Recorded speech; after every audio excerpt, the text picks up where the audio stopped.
काला जादू। अपने बेटे रिशु के माथे से टपकते हुए पसीने को देखकर सविता की हालत खराब हो गई। ऐसा आज पहली बार नहीं हुआ जब रिशु नींद से घबरा कर जागा है। हाय मेरा बच्चा, न जाने किसकी नजर लग गई है तुझे। जब से मेरे बच्चे ने 10वीं के एग्जाम में स्कूल टॉप किया है तब से रोज बुरे बुरे सपने आने लगे हैं। हाँ माँ, मैंने आज फिर से एक काले साए को देखा। वो यहीं मेरी आंखों के सामने खड़ा था। माँ मुझे बचा लो माँ। वो मुझसे कह रहा था कि मुझसे बदला लेगा। माँ कहीं ये प्रशांत। चुप कर, कैसी बात कर रहा है? दोबारा उसका नाम मत लेना। तुझे पता है ना, उस प्रशांत ने आत्महत्या कर ली। तो बार बार उसका नाम मत लिया कर। मम्मी, क्या सच में प्रशांत ने आत्महत्या की थी? चुप कर, बहुत सवाल पूछता है आजकल। और फिर रात के वक्त सविता के पूरे घर में एक अजीब सा काला धुआं छाने लगा। गहरी नींद में सोई सविता की जैसे ही आंख खुली उसका दम घुटने लगा। वो दौड़कर रिशु के रूम की तरफ गई जहां उसके दरवाजे पर घूमती एक काली परछाई देख वो बुरी तरह से घबरा गई। कौन है वहाँ? कौन है? सामने आओ। ये मैं हूँ, तुम्हारी काली करतूत।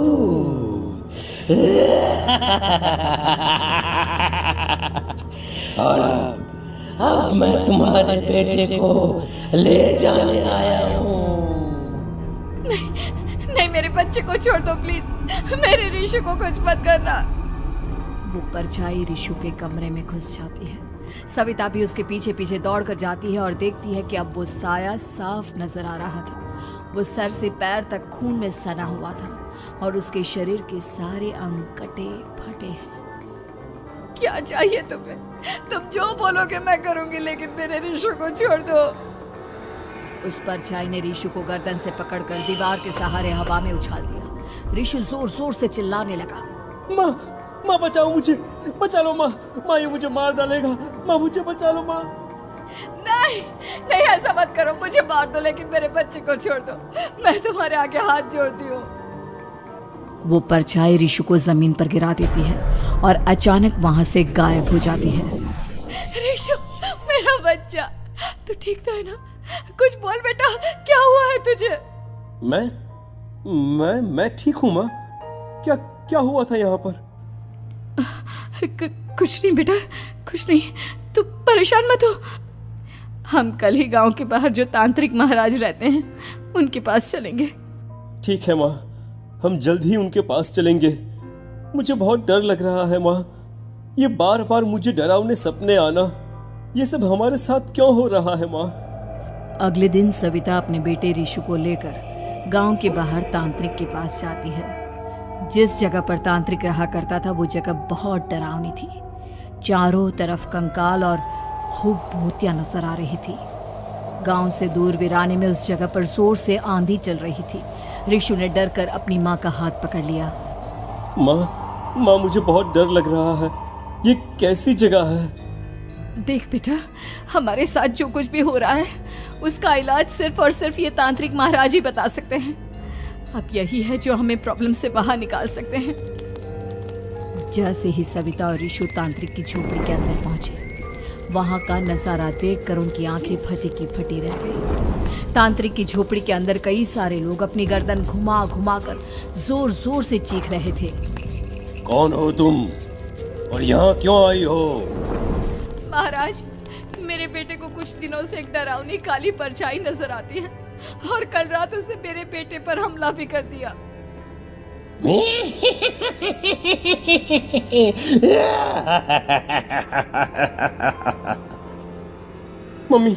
मम्मी हमें यहाँ से चलना चाहिए। ये जगह मुझे ठीक नहीं लगती। नहीं बेटा, ऐसा नहीं कहते। रुक जाओ, 2 मिनट के लिए रुक जाओ। क्या कहा? काली परछाई? तुम्हारे बेटे पर किसी काली परछाई ने हमला किया? हाँ महाराज, वो कह रही थी कि वो मेरे बेटे को कुछ कर देगी।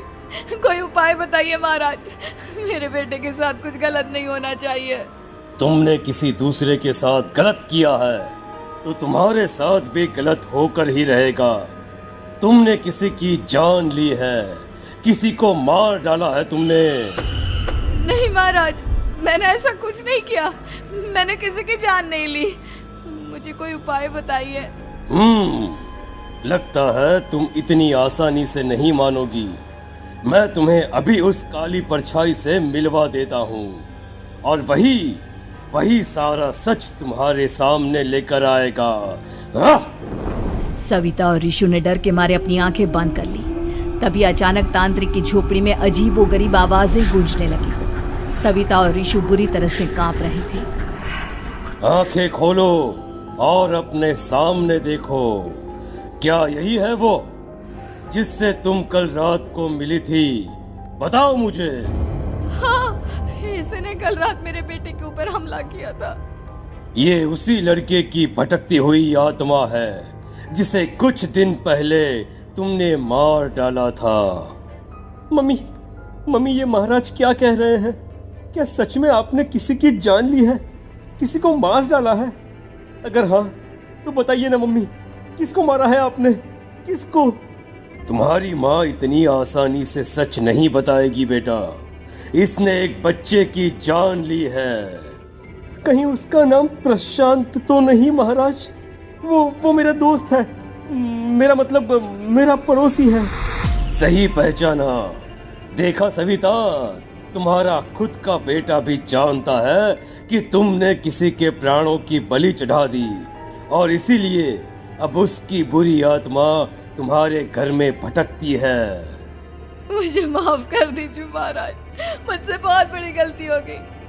प्रशांत हमारे पड़ोसी का बेटा था। हर बार उसके नंबर मेरे बेटे से ज्यादा आते थे और इसलिए मैंने उसके कमरे के बाहर काला जादू किया था, पर मुझे नहीं पता था कि वो मर जाएगा।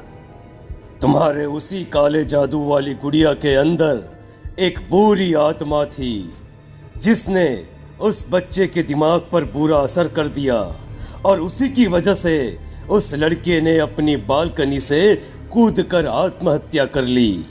इसकी वजह सिर्फ और सिर्फ तुम हो, तुम। नहीं महाराज, जो कुछ भी हुआ मुझे नहीं पता था कि प्रशांत अपनी जान दे देगा। प्रशांत की आत्मा इस वक्त तुम्हारे सामने खड़ी है, हमसे बात करना चाहती है। बोलो क्या कहना चाहते हो? मैं जीना चाहता था, बड़ा होकर कुछ बनना चाहता था। आपके बेटे से मुझे कोई परेशानी नहीं थी। अरे वो तो मेरा अच्छा दोस्त था।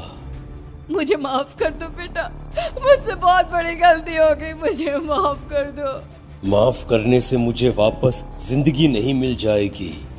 मेरे माँ बाप आज भी मेरे लिए रोते हैं। आपने मेरे साथ बहुत गलत किया है, बहुत गलत। और तभी अचानक प्रशांत की आत्मा वहां से गायब हो जाती है। सविता जोर जोर से रोने लगती है। सुन लिया तुमने? ये तुम्हारे अपने ही किए हुए पाप हैं जो इस तरह से तुम्हारे सामने आ रहे हैं। माँ, ये आपने अच्छा नहीं किया। सिर्फ 10th बोर्ड के एग्जाम में मैं टॉप कर पाऊँ इसलिए आपने मेरे दोस्त के ऊपर काला जादू कर दिया। नहीं मम्मी नहीं, अब हम कभी खुश नहीं रह पाएंगे, कभी नहीं। मेरे दोस्त की आत्मा को कभी शांति नहीं मिलेगी मम्मी, कभी नहीं। लेकिन मैंने जो कुछ भी किया सिर्फ तुम्हारे लिए किया। वो लड़का हमेशा फर्स्ट पोजीशन पर आ जाता था और इस वजह से हमेशा तुम्हारे मार्क्स कम पड़ते थे। मैंने तो सिर्फ उस पर एक छोटा सा काला जादू किया था बेटा। मुझे क्या पता था कि उसका ये नतीजा निकलेगा।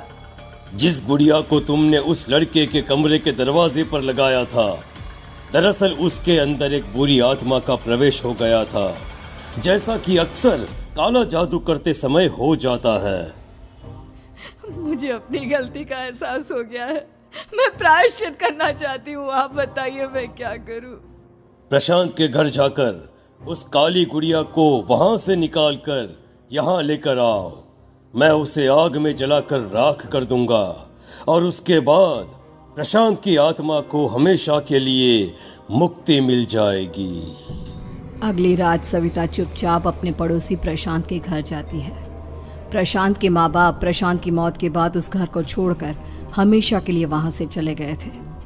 जैसे ही सविता उस घर के अंदर कदम रखती है, उसका सामना अजीबोगरीब हैवानियत से भरी आवाजों से होने लगता है। ऐसा लग रहा था जैसे कोई बुरी तरह से चीख रहा हो। सविता जैसे ही प्रशांत के कमरे के बाहर पहुंचती है, वहां पर लटकी हुई गुड़िया के शरीर से खून टपकने लगता है। ये क्या हो रहा है? इस गुड़िया के शरीर से खून क्यों टपक रहा है? सविता हिम्मत करते हुए उस गुड़िया को वहां से उतारने की कोशिश करती है, लेकिन तभी अचानक से बहुत भयानक दिखने वाली औरत उसकी आंखों के सामने आकर खड़ी हो जाती है। मैं यहाँ से कहीं नहीं जाऊंगी, और अगर तूने मुझे यहाँ से हटाने की कोशिश की तो मार डालूंगी मैं तुझे। नहीं नहीं, मुझे तुम्हें यहाँ से ले जाना ही होगा, नहीं तो मेरा बेटा, उसकी जान को खतरा है। मैं तुम्हें नहीं छोड़ सकती। अगर तुम्हारे अंदर हिम्मत है तो मुझे इस घर से बाहर ले जाकर दिखाओ। और ऐसा कहकर वो औरत सविता के ऊपर हमला कर देती है और उसे हवा में उछाल उछाल कर जमीन पर पटकती है। लेकिन तभी अचानक मौका देखकर सविता अपने हाथ में ली हुई सुई उसके हाथ में चुभो देती है। हाथ में सुई लगते ही वो औरत जमीन पर तड़पने लगती है। ये क्या किया तूने? ये क्या कर दिया? तुझे ऐसा नहीं करना चाहिए था। तांत्रिक ने मुझे कहा था कि तुझसे जीतने का सिर्फ यही एक तरीका है जिससे मैं अपने पापों का प्रायश्चित कर सकती हूँ और अपने बेटे की जान बचा सकती हूँ। और उसके बाद वो डरावनी दिखने वाली औरत एक छोटी सी जादुई गुड़िया में तब्दील हो गई और सविता ने उसे ले जाकर तांत्रिक को दे दिया। तांत्रिक ने जादुई गुड़िया को आग के हवाले कर दिया।